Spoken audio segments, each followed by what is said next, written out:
बाब नंबर 3 और वर्ष नंबर 17।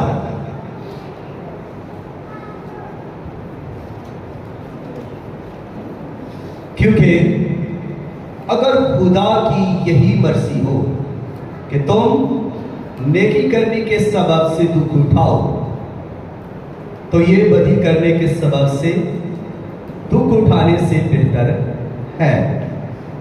खुदावंद की कलाम के बड़े सुने और कबूल किए जाने पर खुदावंद की कसरत के साथ बरकत हो। तो सब कहें आमीन। अनुमान है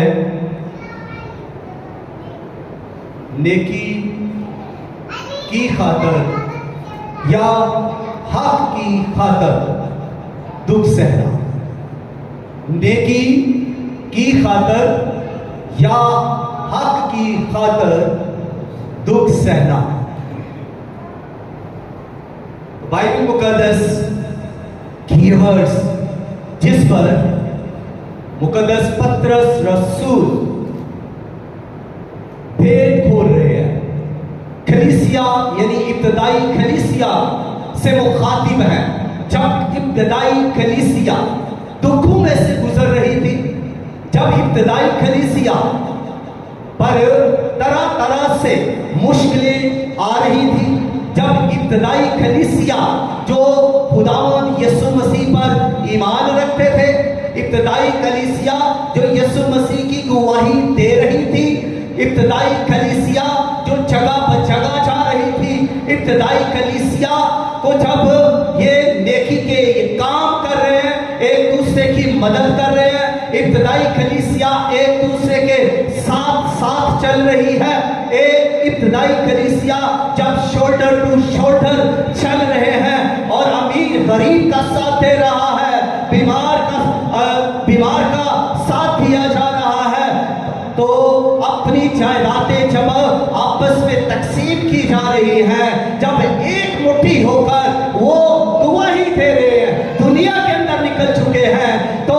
फिर ऐसी सारी सूरत हाल में जब हम देखते हैं कि इब्तदाई कलीसिया ईमान का इजहार कर रही है, इब्तदाई कलीसिया नेकी कर रही है, इब्तदाई कलीसिया गवाही दे रही है, तो इसका रिजल्ट क्या हो रहा है कि इब्तदाई कलीसिया दुख उठाने लगी, वो मार खाने लगी। किसी को कैदों में कैद खाना में डाला जा रहा है, किसी को जेल खाना में डाला जा रहा है, किसी को कोड़े मारे जा रहे हैं, तो किसी को खंजर मारे जा रहे हैं, किसी को पत्थर मारे जा रहे हैं, तो किसी को लहूलुहान किया जा रहा है, किसी को सलीब पर दिया जा रहा है, किसी को उल्टी सलीब पर दिया जा रहा है। ये खातिर लिखने वाला शख्स जो है मुकद्दस पतरस, इसकी जब बारी आई तो इसको पहले जेलखाना में डाला गया और फिर इसी को उल्टी सलीब भी दिया गया।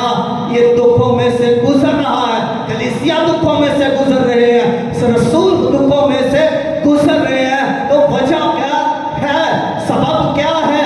अपने हक के लिए दुख उठा रहे हैं। वजह क्या है? नेकी कर रहे हैं, दुख उठा रहे हैं। अब इसी बात को लेकर मुकद्दस पतरस ये बात कर रहे हैं कि बेहतर है कि हम दुख, अगर हमने दुख ही उठाने हैं तो बेहतर है कि नेकी करके दुख उठाएं, बेहतर है कि हक की खातर दुख उठाएं, बेहतर है कि अपने ईमान की खातर दुख उठाएं, बेहतर है कि यीशु मसीह की गवाही देकर दुख उठाएं, ना कि गुनाह करके, ना कि खता करके दुख उठाएं। दुख तो दोनों तरफ है, नेकी करेंगे फिर भी दुख उठाएंगे, तकलीफ उठाएंगे, गुनाह करेंगे फिर भी दुख उठाएंगे, फिर भी अज़ाब आएगा, फिर भी तकलीफें आएंगी, मुश्किलें आएंगी। तो अब दोनों सूरत हाल में दुख ही दुख इंसान की जिंदगी में है। तो फिर यहाँ पर बेहतर क्या है?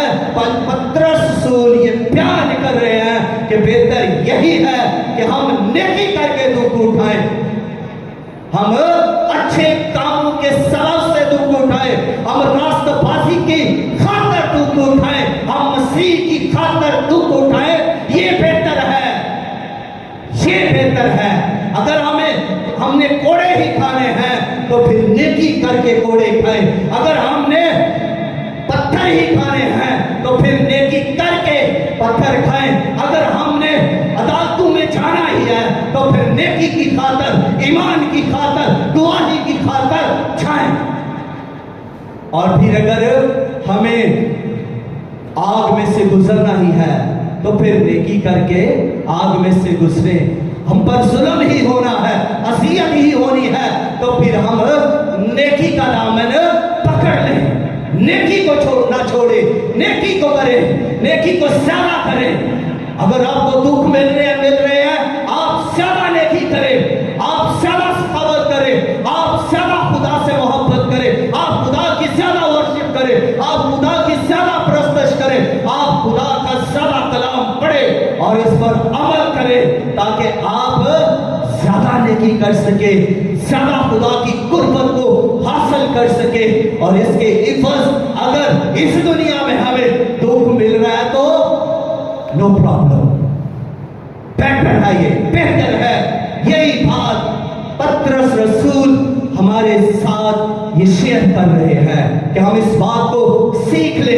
इब्तिदाई कलीसिया ने इसको सीख लिया और जब उन्होंने इस मुकाशफा को सीख लिया कि नेकी की खातर दुख उठाना बेहतर है, तो फिर कौन सी ताकत उन्हें रोक सकी?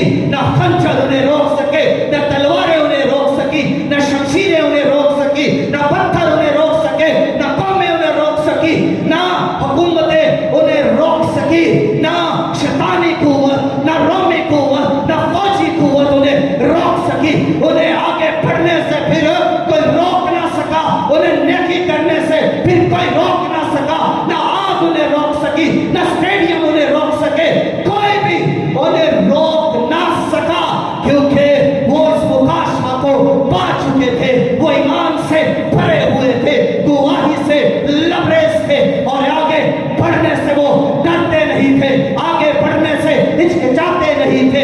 उनके अंदर पैशन था आगे बढ़ने का, उनके अंदर जज्बा था कुछ कर दिखाने का, दुनिया की हदों को छूने का जज्बा उनमें था।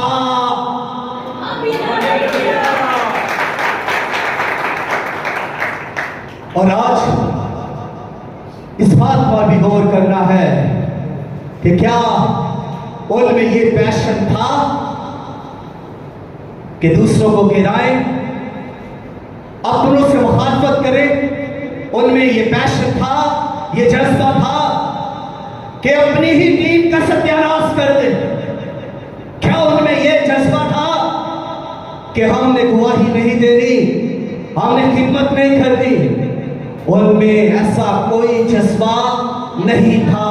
उनमें अगर जज्बा था तो दुआ करने का जज्बा था, उनमें अगर जज्बा था तो रोटी तोड़ने का, रफाकत रखने का जज्बा था, उनमें अगर जज्बा था तो देने का जज्बा था, अपना सब कुछ मसीह की खातिर लुटा देने का जज्बा था। उनका अंदर अगर जज्बा था तो ये था कि हमने मसीह की खातिर दुख उठाना है, हमने मसीह की खातिर तकलीफ उठानी है। उनके अंदर ये पैशन था, ये जज्बा था, इसलिए वो आगे बढ़ गए, इसलिए वो बरकत पा गए और कोई उन्हें हरा ना सका, कोई उन्हें रोक ना सका। अगर आज की कलीसिया में ये जज्बा हो तो फिर इसे भी कौन रोक सकता है? आप सुस्त हो गए? मेरी बात की आपको समझ आई कि नहीं? कोई रोक सकता है आपको? अगर आप में ये जज्बा हो मसीह की गवाही देने का, दुआ करने का, रफाकत रखने का, नेकी करने का, हक की खातिर जान देने का अगर जज्बा है तो फिर कौन रोक सकता है? क्या खुदा की मोहब्बत ठंडी पड़ गई है? क्या खुदा की कुदरत में कमी आ गई कि वो आपको बचा नहीं सकता? जब आप गवाही के लिए खड़े होंगे तो खुदा अपने फरिश्तों के साथ आपके साथ है। कौन उसके सामने खड़ा रह सकता है? वो आपको फतह देने का जब इरादा कर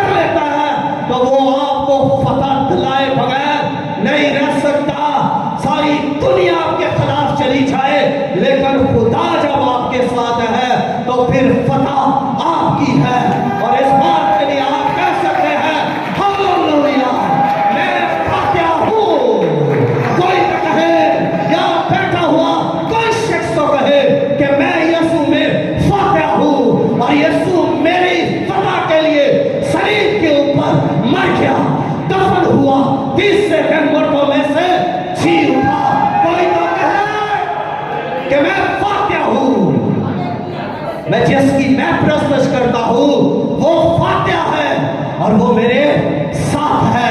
वो मेरे साथ ऐसे ही नहीं आ गया, वो मेरे साथ इसलिए आया है कि मैं उसकी फातिहा तौर पर गवाही दूं। वो इसलिए मेरे साथ है कि मैं फातिहा होकर आगे बढ़ूं। मैं इसलिए वो इसलिए मेरे साथ है कि मैं फातिहा आगे बढ़ता जाऊं।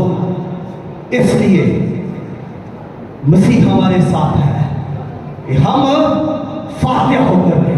हमें एहसास हो कि हम फातिहा है, हम में मसीह की फतह है और मसीह हमें फतह देता है। ईमान से लबरेज रहे, ईमान में कभी भी डामाडोल और कमजोर ना पड़े। मसीह फातिहा है और मसीह आपका मरकज होना चाहिए। आप किसी भी एंगल से देखें, आपका मरकज मसीह हो।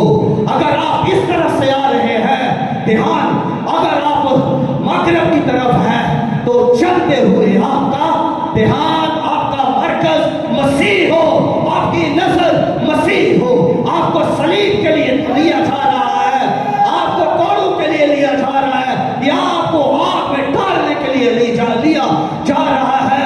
तो आग से नजर हटाइए, सलीब से नजर हटाइए, लोगों से नजर हटाइए, दुखों से नजर हटाइए, बीमारियों से नजर हटाइए और मसीह पर लगाइए। मसीह आपका मरकज होना चाहिए। Hallelujah, hallelujah, hallelujah. खुदा हमारी जिंदगी में प्लान रखता है, मंसूबे बनाता है और उन प्लान में, उन मंसूबों में कुछ उसका रिजल्ट भी है, नतीजा है। और खुदा जब प्लान बनाता है, फैसले करता है, तो फिर उनमें खुदा के फैसलों के अंदर क्या है, नतीजा निकलता है। और नतीजा ये है, जब खुदा ने आपको ले लिया, चुन लिया, बुला लिया, मुकर्रर कर लिया कि आप वर्शिप करें, फातिहा जिंदगी गुजारें, खुदा ने मंसूबा आपकी जिंदगी में रख दिया है, तो इसके आगे एक रिजल्ट भी है। और वो रिजल्ट ये है कि इस दुनिया में आप दुख उठाएं, इस दुनिया में आप दुख उठाएं। ये खुदा के मंसूबे में है कि आप दुख उठाएं, आप तकलीफ में से गुजरे, मुश्किलों में से आप गुजरे, आपकी मुखालफत की जाए। यीशु मसीह ने तो साफ बयान कर दिया है। यीशु मसीह ने जब शागिर्दों को बुलाया है तो यीशु ने आराम के लिए, इत्मीनान के लिए उनको नहीं बुलाया, उन्हें मैदान जंग में बुलाया है लड़ने के लिए। और मैदान जंग में कोई आराम और सुकून नहीं, वहां पर दुखों में से गुजरना है, तलवारें चल सकती हैं, आपकी गर्दन उड़ाई जा सकती है, आपका जिस्म चीरा जा सकता है, आपका पशु अलग हो सकता है, आपकी टांग अलग हो सकती है, आपका कान अलग हो सकता है, क्योंकि आप मैदान जंग में हैं। और मसीह ने वाज़ेह तौर पर बता दिया है कि दुख मुसीबतें आएंगी। और फिर इसके लिए एक और बात भी यीशु मसीह ने मत्ती की अंजील 5वां बाब 10वीं आयत में कर दी है कि मुबारक है वो जो रास्ताबाजी के सबब से सिताए जाएंगे। अगर आप नेकी कर रहे हैं और आपको बदले में अजर क्या मिल रहा है, दुख, सिताए जा रहे हैं, आप रास्ताबाजी तैयार किए हुए हैं, आप वर्शिप कर रहे हैं, दुआ कर रहे हैं, प्रस्तुत कर रहे हैं, और आपको आपकी मुखालफत हो रही है, आपकी घर से मुखालफत, चर्च में मुखालफत, मोहल्ले में मुखालफत और दीगर जगहों पर आपकी मुखालफत हो रही है, आपको दुख सहने पड़ रहे हैं, आपको कई बार रोना पड़ता है, कराना पड़ता है, तो क्या है ये मुबारक खाली है आपके लिए। मसीह की तरफ से ऐलान है कि आप मुबारक हैं। आप दुख उठा रहे हैं, आप मुबारक हैं, आप आंसू बहा रहे हैं, मुबारक हैं। आप पर जुल्म हो रहा है, मुबारक हैं आप। मसीह से पूछिए, लोग आपको लान तान करेंगे, लोग आपके खिलाफ उठेंगे, लेकिन यीशु से पूछिए, यीशु ये क्या है? तो वो कहेगा मुबारक हो तुम, मुबारक हो तुम, तुम्हारे लिए ये बरकत है, तुम्हारे लिए ये अजर है, तो घबराने की जरूरत नहीं है। इसीलिए पतरस रसूल भी इस बात को उजागर कर रहे हैं, सामने ला रहे हैं कि नेकियां करने वाले घबरा ना जाए, परेशान ना हो जाए। जी मैं तो हर रोज इबादत करता हूं, फिर मेरी मुश्किलें जाती क्यों रही? मेरा हमसाया तो मेरे खिलाफ ही है, वो तो मुझे गाली देता रहता है, वो मेरे खिलाफ बकवास ही करता रहता है। घबराइए नहीं, परेशान ना हो जाइए, मसीह की तालीम पर गौर कीजिए। बाइबल मुकद्दस आपकी रहनुमाई कर रही है। हमें इस में से, इस जुल्म की आग में से, तकलीफ की नदियों में से गुजरना ही गुजरना है। और फिर ये तकलीफ हमेशा के लिए खुदा का गज़ब नहीं। कई बार लोग ये समझते हैं कि जी हम दुख उठा रहे हैं, हमने शायद गुनाह किया है, हम जो है नेकियां कर रहे हैं और हम पर तो मुश्किलें आ रही हैं, तकलीफें आ रही है। गुनाह के सबब से भी तकलीफें आती हैं, ये दूसरा पॉइंट है।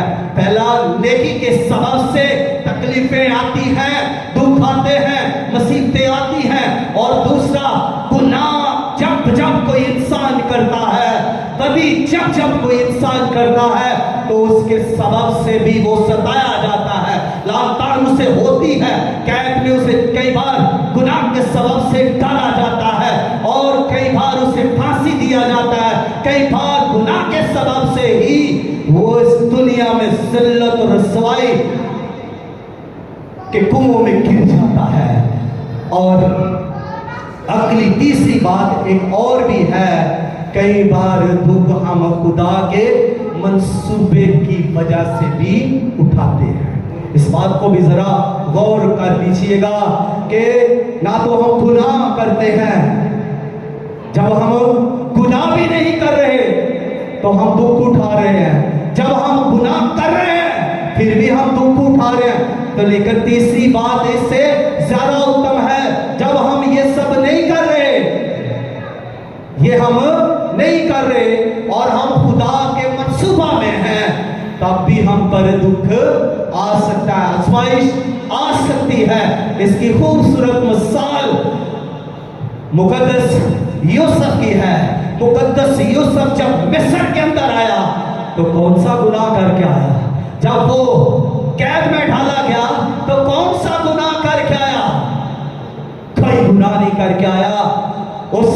वो तो खुदा के मंसूबा के अंदर है, और जब वो खुदा के मंसूबा के अंदर है तो दुख उठा रहा है, अपने भाइयों से भी दुख उठा रहा है। और जब वो मिस्र के अंदर आया है तो वहां पर भी वो कैद में दुख उठा रहा है, कोई गुनाह नहीं किया।